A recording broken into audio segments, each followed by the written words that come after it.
We've been considering this idea of the church being one body and functioning and moving together, that the Spirit is animating through the breath of God, the outworkings, the hands and feet, and His love, pumping through the veins, pumping through and bringing to life that heavenly kingdom that Jesus started all those years ago.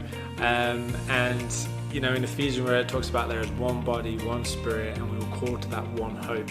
In this past month, it's just been reminding me about that picture, that we are one body. We're all local churches, we're all local groups and gatherings and assemblies of people, but we are one body working together.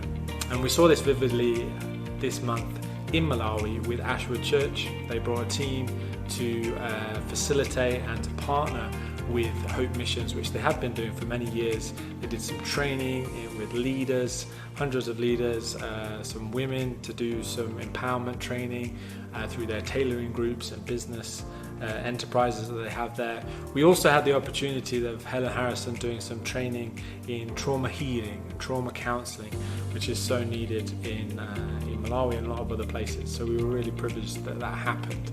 If you want to learn more about this, we have our newsletter. There's some articles that go into more detail about what's happened this month, and you can find the link below for that.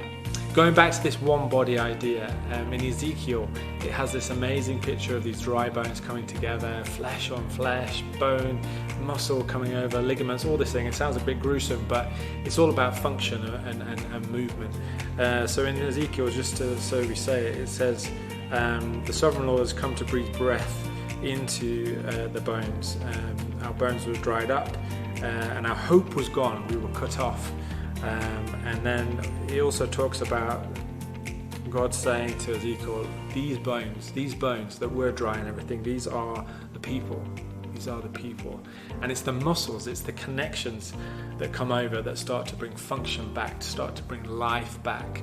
I used to work as a physio a while back, and you marvel at how our body actually functions and works. That the muscles all work together. They're pushing, they're pulling, they're tension, they're releasing, they're stretching at different points. But they all have their own place, work over their same joint. And it's like us in the local church. We have a local place where we are working from and in, but we're also connected to maybe another church that's just down the road, or somewhere that's even further, like Malawi. But we're moving together in that way together. So I just wanted you to listen to Matt Bell, one of our Links friends. You might know him for a while back, who talks about how he sees this connection with local church around the world.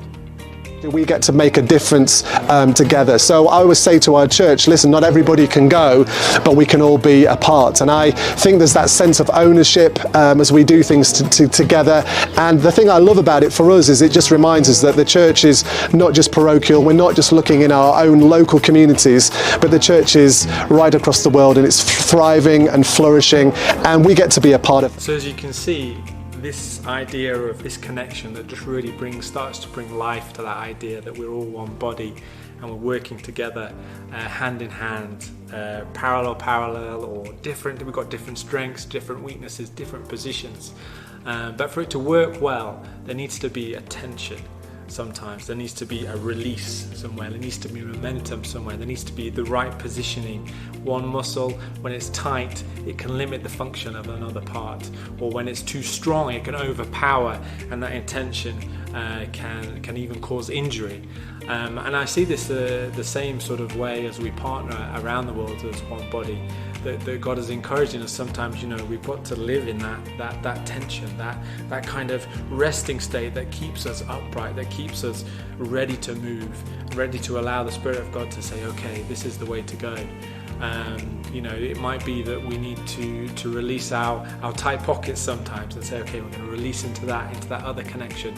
Or it might be tightly held views and our expectations of how things might happen. But in order to function healthily, in order to have that ability to keep moving together, we definitely need to listen to other local churches. We need to other groups around the world, different cultures, different insights, but together we can do it for the glory of God, and we can see His body moving in an effective and an amazing way that's going to bring hope to the world.